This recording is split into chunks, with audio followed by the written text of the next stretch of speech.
What's the word, gentlemen? Today I am back for the last UFC fight card prediction of 2025. This will be the last UFC fight card under the ESPN deal. We will be moving on to Paramount Plus in 2026.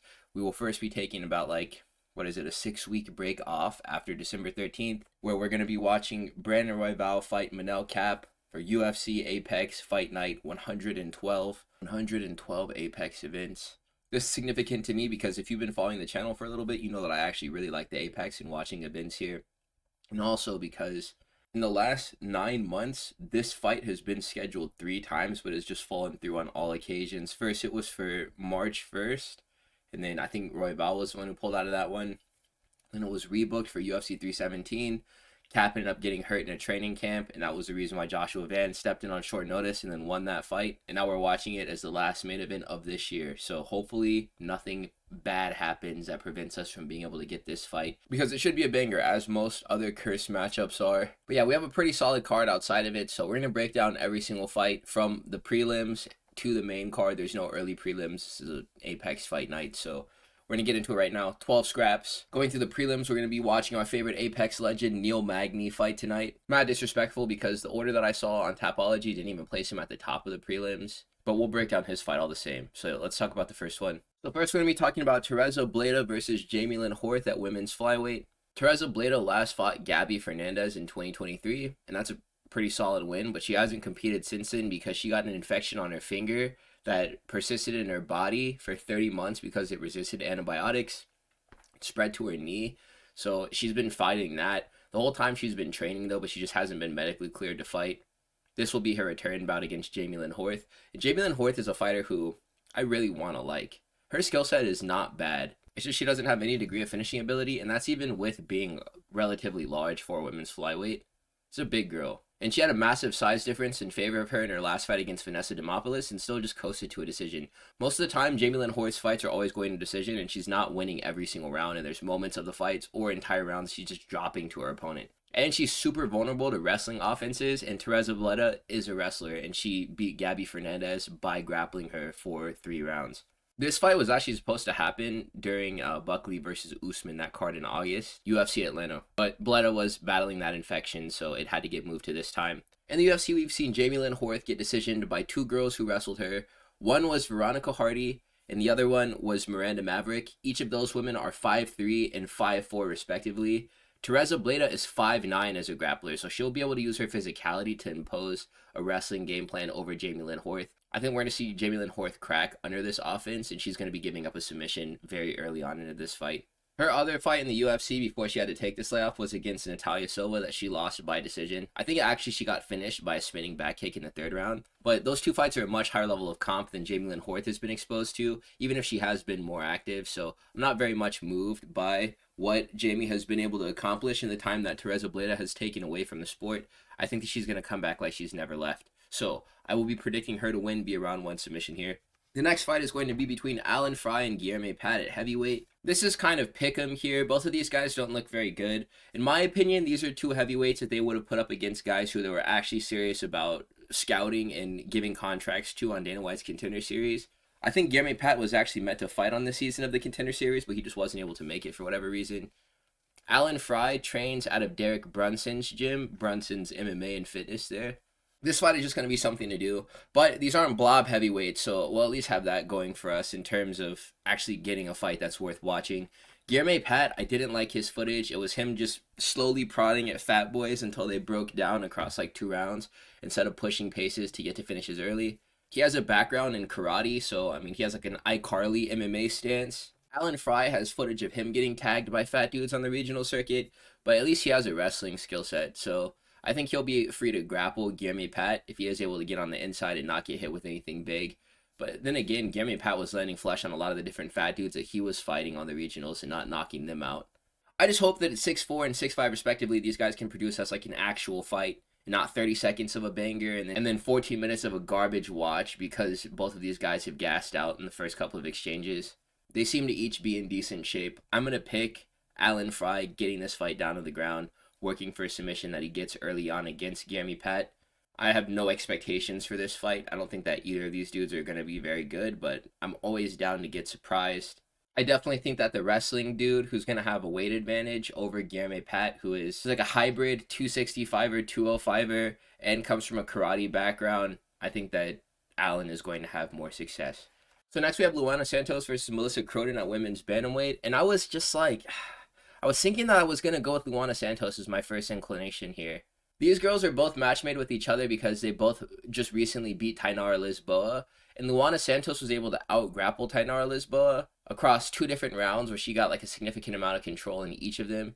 And then was able to get a Kimura over her, which is a submission that you don't really see too much, even in the heaviest weight class in WMMA, because it does take a little bit of strength in order to pull that off. So I was going to give her points for this. And I still do. I like the way that she was able to out-grapple the grappler. Melissa Croden got kind of caught up into the game of Tainara Lisboa, and she was able to steal the first round off of Tainara after, she was being threatened in guard for a little bit of it. But like 2-2s, fam. Melissa Croden, I gotta go with my Crody. Ali, fam. Ali. Melissa Crody. We gotta go with Croden. The reason why is because she demonstrated much more effective striking against Tainara Lisboa. Luana Santos is a fighter who has gone down on the scorecards and lost a decision to Casey O'Neill, just getting beat up. Luana Santos doesn't have hands. She doesn't have kickboxing. Melissa Croden is competent enough to be able to not get out-grappled by Luana Santos.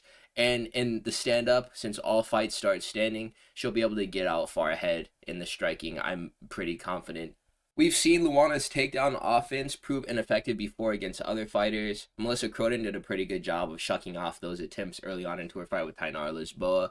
Later on into the fight, though, she was actually getting taken down like rounds 2 and 3. But she was able to reverse those positions and get to control. So that's kind of a feather in her cap in terms of her ability to grapple. I don't think that Luana Santos, the pure grappling game plan, is going to be significantly better than Tainara Lisboa, especially after she's been punched in her head a bunch of times by Melissa Croden. So I will believe in Melissa's balanced skill set. I think she wins a decision.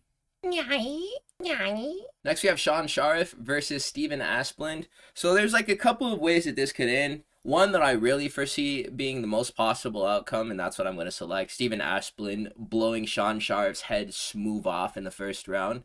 But Sharaf, he made it into round 2 against Junior Tafa because he was wrestling. He shot a lot of takedowns. He shot like 8 takedowns against Junior Tafa and only landed 1, but he was able to get some significant control out of it. Steven Asplund is a fighter who actually did get choked out by Denzel Freeman in LFA whenever they were both in that promotion.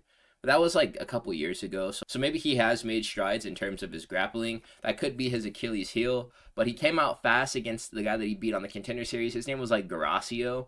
Steven Asplund won that fight very handedly and very quickly. And I think that if he came out like that again against Sharaf, he could get to a knockout very early. I've been highly anticipating the return of Steven Asplund. He's proof that looks can be deceiving. This dude was at one time 500 pounds and then cut weight enough to be able to make 265 pounds. He has a pretty solid skill set, and at 6'5", his frame is there too for this weight class. He just has the loose skin from being 500 pounds, so he looks kind of funny, but you can't really judge a book by its cover.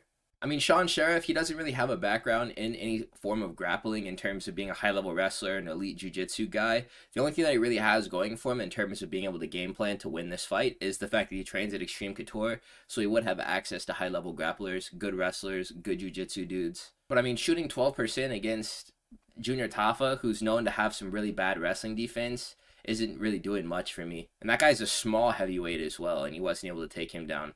And had to work really hard for the single takedown that he got. I think that Asplund has the makings of a varsity athlete. All he's got to do is string together a few wins, and then he'll be able to make it at least into the top 15. With the way the heavyweight division is right now, all he needs is like 2 or 3 big knockouts, and it could start here. I think that this will be a successful debut for him. The heavyweight division is wide open, so why not push a guy who has displayed some layer of finishing capabilities to get a number by his name? I know that the organization is probably thinking on the same level, so all Steven Asplund has to do is show up and perform.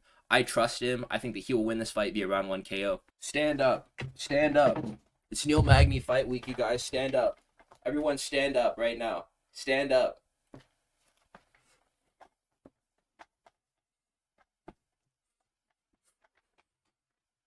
Neil Magny is getting fresh meat in this Bellator guy. He's an ex-champion in the promotion, but he's nowhere near being a top-level Bellator tick.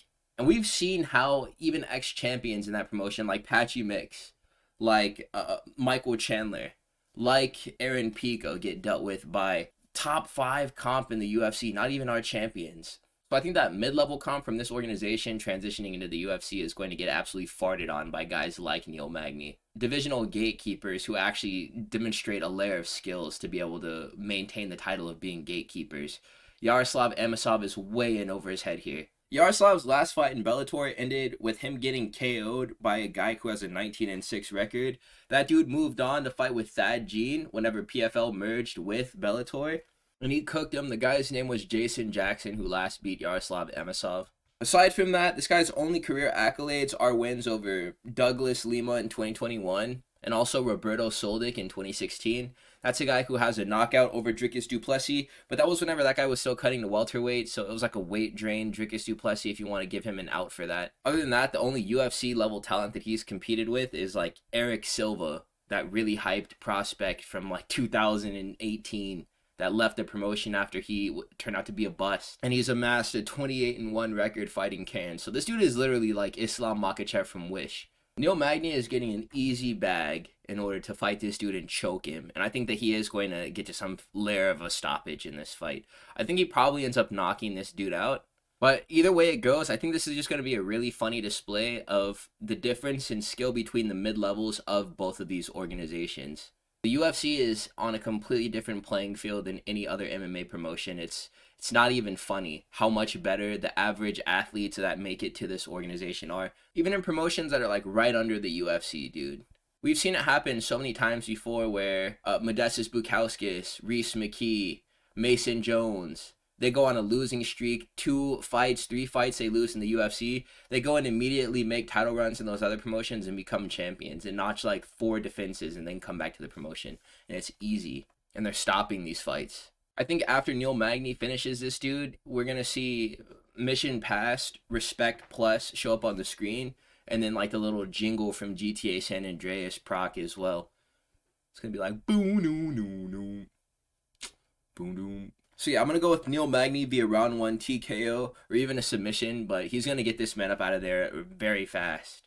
Next we have Joanderson Brito versus Melsik Baghdasaryan. Joanderson Brito called out Dan Ige way back when, and he took 2 losses consecutively from the end of 2024, and then at the very beginning of this year, he lost to Pat Sabatini. Before it was William Gomez, and now we know at the end of 2025 that those aren't really that bad of losses to have. Shepe Mariscal lost to Pat Sabatini, and that's actually a good fighter too. And Robert Ruchala couldn't make a successful debut against William Gomez, so that guy's formidable. Both of those guys are like legit dudes. Joanderson Brito dropped decisions to both of them. And people have been wondering where Joanderson Brito has been. I actually follow Melquizael Costa on Instagram, and I see those dudes sparring at their gym all the time. It's not the same shooter box facility like Charles Oliveira, Ian Gary, Daniel Santos, those guys train in, but it's another shooter box. Joanderson Brito be up in there scrapping with Melky all day on his Instagram, and I see them get some dog rounds in from time to time. It's pretty lit. This is a good opponent to try to get back on a win streak through fighting because Melsik Baghdasaryan himself, before he came back to fight Gian Silva, he had taken a 2-year layoff due to injuries most likely. And this year, he got starched in that fight without having any big moments, so it's not like this dude is riding like a crazy wave of momentum and Joanderson Brito is going to have his work cut out for him. I could totally see Joanderson Brito chewing this guy up on the feet and winning a scrap that's going to take place mainly in the stand-up with very little to no grappling involved whatsoever. So I'm going to predict that he will drop Melsik Baghdasaryan in the second round and he'll wrap up a submission, and that's how the fight will end. I don't think it'll be much of a contest either. Joanderson Brito is pretty good. It's just he had to do some soul searching after his last fight. And I'm glad that he took 9 months off. I think he'll be okay now that he's taken some time to get his ducks in a row. We're going to get a vintage Joanderson performance. As always, through these Apex cards, we dedicate a slide to commemorating the memory of Toshiomi Kazama. He's not dead, he just got fucked up. So now we move on to Amanda Lemos versus Gillian Robertson at women's strawweight. I have this weird feeling like Amanda Lemos might never win another UFC fight ever again. She's been a 500 fighter for the last couple of years, but they got Lemos inside of the Infinite Grappler matchup exploit, and she's just going to keep on getting ran off on by these dudes who are good at wrestling and doing jiu-jitsu. And Gillian Roberts is a horrible matchup for Amanda Lemos. Aside from this, Amanda Lemos is also 38 years old. She's very old. I ended up picking Lemos to beat Tatiana Suarez because I figured Suarez had no sub-threat, and I mean, she didn't have the best striking defense against Zhang Weili, so I was like, maybe Amanda Lemos can land one of these big knockouts that she built a name off of. No. It doesn't seem like she really even has hands anymore or any willingness to go for it whenever she is fighting against a woman who she knows can take her down. She beat Yasmin Lucindo, but that was just because they both stalemated due to the threats of each other's capabilities. Lemos didn't want to get wrestled, so she didn't do anything. And Yasmin Lucindo didn't want to feel the power of Lemos, so she didn't try to get on the inside. Super boring fight. Amanda Lemos won, but, I mean, nobody really even cared. That was one of those fights where it was like, I really wish that both of them could have lost because they wasted 20 minutes of our lives.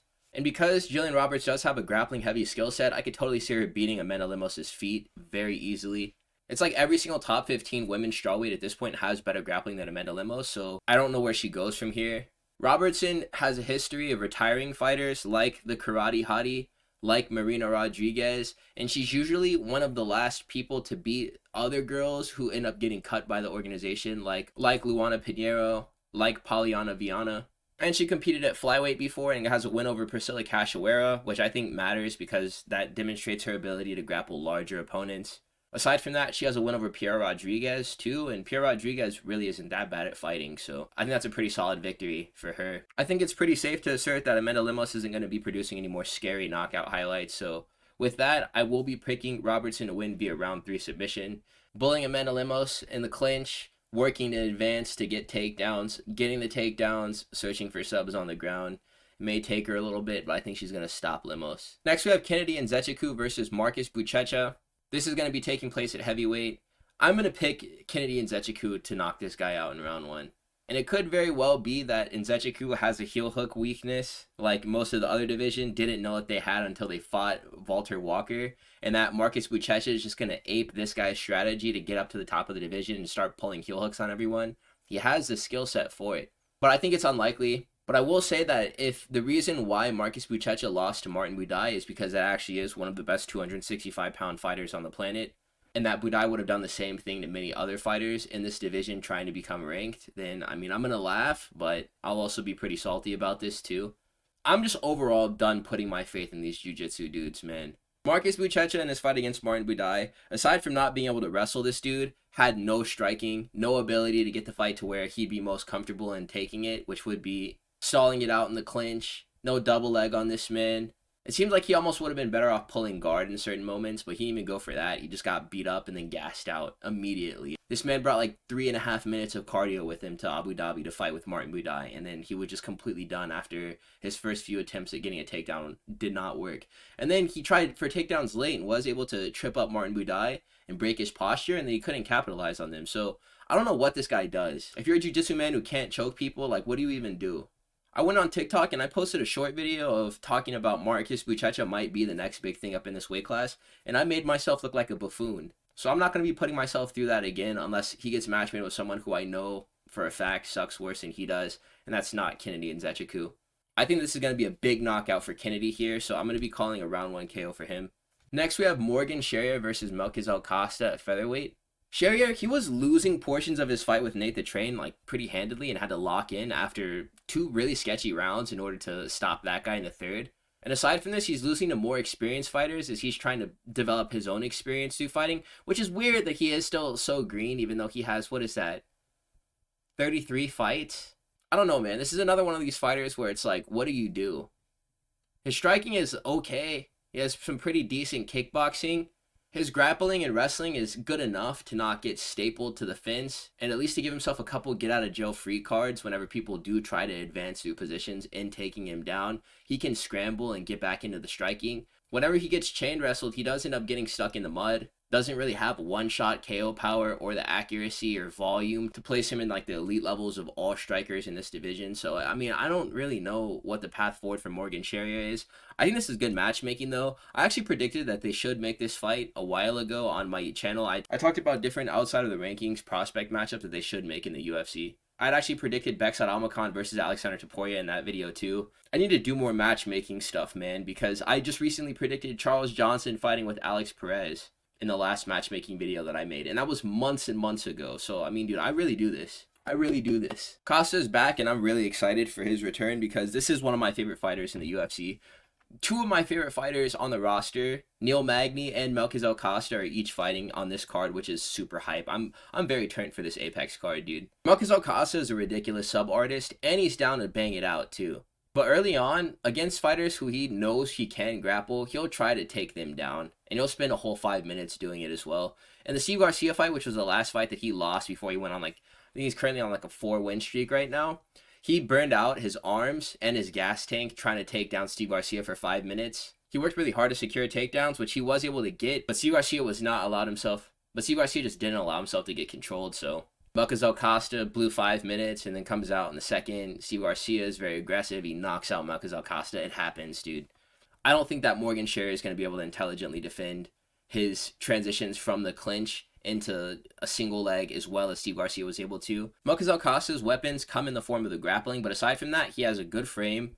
He has very solid kickboxing as well, and he normally brings enough stamina with him in order to dispatch this level of competition, even if he does need to dedicate more than one round to getting takedowns and working for subs. Very active guard, good scrambles, able to control from top and bottom.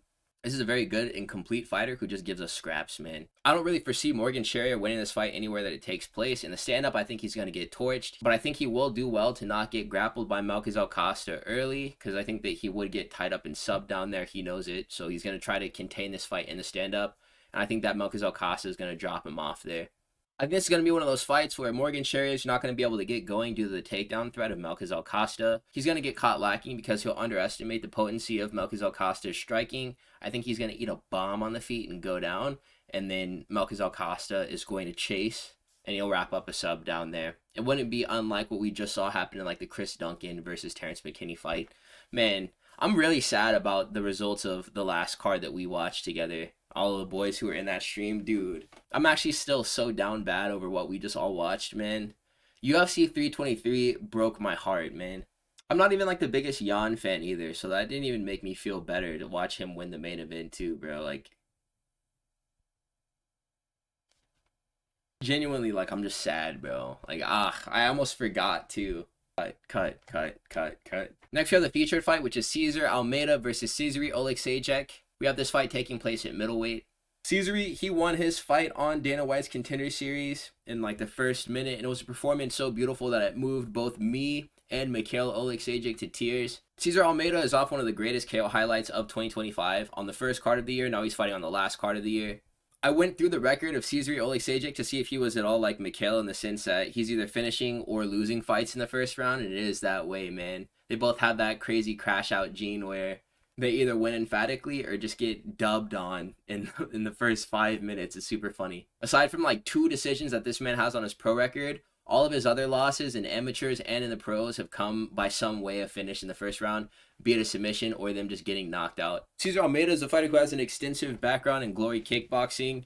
He did lose to Kape though, but he does have in total more fight experience across all combat sports than Cesary Oleksiejczuk, so 7-1 versus 16-3 doesn't really mean anything to me in the context of that, especially whenever this is Cesary Oleksiejczuk's UFC debut. I want to take a chance on Cesary Oleksiejczuk in terms of being the brother of the Hussar. I think that he has a lot to offer in terms of providing us with fun fights and electric finishes, crazy highlights. There's going to be a lot of those in the future of Oleksiejczuk, whether it be him getting finished or him finishing other people. This is one of those blood and guts fighters. Legendary Polish power as well. You know I rock with my Polish combat athletes, so I'm going to be riding with Oleksiejczuk here in this fight. He's 25 years old, and Cesar Almeida hasn't fought in damn near 12 months, so this could present difficulties for him in maintaining his momentum against a guy who wants to be here and has 12 years of youth over him. I'm very convinced that someone does sleep here. This is very good matchmaking. I will pick Oleksiejczuk to win via round 1 KO in Oleksiejczuk family fashion. Now we have Giga Chikadze versus Kevin Buchecha at featherweight. We lost the opportunity to watch Giga Chikadze make something of himself past getting ranked in this division due to injury. I mean, before he'd even gotten hurt, he got beat up by Calvin Kattar. After Calvin Kattar had gotten beat up by Max Holloway, and Giga Chikadze was talking about he's the best boxer in the UFC. So, I mean, the fall-off happened very quickly. The injury did not help, but he definitely demonstrated a skill ceiling before any of that even happened. So, what we have now is Giga Chikadze being used to build up young athletes who are meant for the rankings, and likely deserve to be there more than he does, like Onama, like Arnold Allen, and now like Kevin Vachejos, who's getting fast-tracked to the top 15 of featherweight. Kevin left a few people feeling short-sold in his last performance against Danny Silva, as he was being compared to Ilia Topuria. He was landing flush a lot on Danny Silva and eating some very sharp strikes from him as well. That fight was a lot more competitive than a lot of people saw it going. He was a heavy favorite going into that one, and they actually had a scrap. I wasn't particularly inspired by how he performed in that fight, but it was a good one, and he won the fight, so I'm still invested in his rise. I've just quelled my expectations for him a little bit because he's the same age as Joshua Van. He's 24 years old, and he won a contract after the Contender Series. He already has 19 pro fights, and in 2023, he fought with Gian Silva on the Dana White's Contender Series, and he took that guy to a decision, which had never happened before in his career. And since then, he hasn't been to the cards. So, like, Kevin Vachejos is good. That was whenever he was 22 years old. And that version of Gian Silva that he fought to a decision on the Contender Series likely would have knocked out Giga Chikadze at whatever point of his career that he was at that time. Giga Chikadze, despite self-proclaiming himself to be the best boxer in the UFC at one point, his weakness is matching up with skilled boxers like Allen, like Kattar, like Vachejos. I think is going to give him problems. Onama has some pretty solid hands on him too, even though it didn't really look that way against Steve Garcia. That's just the Garcia effect, man. Steve Garcia, future champ, dude. Come on, lock it in. I think that Kevin Vachejos is going to do more than put a solid whooping on Giga Chikadze. I think he's going to stop this fight. I'm going to restore my faith in Kevin Vachejos as being this really dangerous striker who can produce finishes like he did against Cam Teague on his second showing on the Contender Series, like he did against Sung Woo Choi. I think he's going to shadow realm Giga Chikadze, and he'll do it in round 2 of this fight. Even though this is a step up from those two fighters, and even Danny Silva, I'm thinking it will be, but who even knows at this point? I think he's still going to perform. Kevin Vachejos is going to win this fight via round 2 TKO. And now we're going to be talking about Brandon Royval versus Manel Kape at flyweight. You know, I should pick Manel Kape, but I'm not going to. This really comes down to will Brandon Royval use his technical skills and frame as an advantage over Manel Kape, or will he get in another one of these dick measuring contests like he did with Joshua Van and lose just by getting outboxed? He could commit to a grappling game plan. He could wrestle Manel Kape. He could win in different positions. He could out-scramble Manel Kape. He could even submit this guy, and I will predict that that will happen, but what more likely than not is going to happen is Manel Kape is going to land some good shots on Brandon Royval. Good output, power behind these shots, and Brandon Royval is going to fall into this game of trying to go band for band with him on the feet, and he's going to ultimately lose it. This could be like a 49-46, 48-47 win for Manel Kape, just beating the crap out of Brandon Royval. But for this weight class, I fancy Brandon Royval to be a better grappler than a lot of the other grapplers that Manel Kape has faced off with in leading up to this fight. And he's been competing with the higher level of comp. Moreno, Tyra, and Van are his last 3 opponents. Manel Kape has fought Bruno Silva and Asu Amabayev.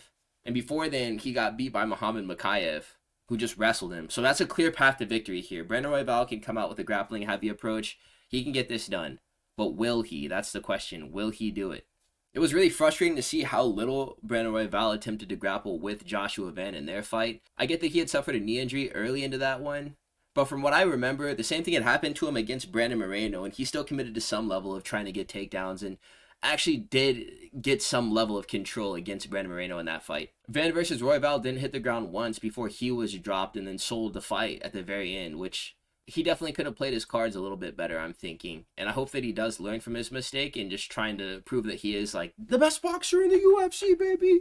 And just gets this done. Because right now, he needs to win. I don't believe in Brandon Royval as this fighter who's currently experiencing a decline or a fall off. But he's super close. And this could be a make or break performance to determine whether or not he's ever going to be a dude to get back into title contention. Kape hasn't competed in 9 months either because of that injury. He was preparing to fight with Brandon Royval at UFC 317. So it's very possible that, I mean, not that he's lost a step, but he may not look the exact same that he did.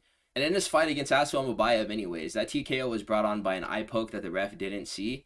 And against Bruno Silva, he had landed a low blow that set up the finishing sequence of that fight. So I just want to believe that Brandon Royval has a better skill set than Manel Kape whenever all things are considered. I like this fighter. I don't want us to be living through the Brandon Royval downfall, man. So I will pick him to win via round 3 sub. Likely goes to the cards. Manel Kape probably does win this fight, but I'm definitely picking with emotion here. So we have 2 Golden Freddy suits to close out 2025 unless something changes this Saturday. We're going to be moving on to the Paramount hosted events in 2026. A guy asked in one of my comment sections exactly what does that change, and I'm going to keep it a whole band with you guys. I don't really know. But I'm just along for the ride. I'm probably going to still be stealing these events whenever they are hosted on the Russian links, but if they do become more easy to access, then I might actually consider investing in a Paramount Plus subscription. If you guys did enjoy this video and you made it to this point, please make sure that you do like, comment, and subscribe. I will catch you boys in the next one. Peace out.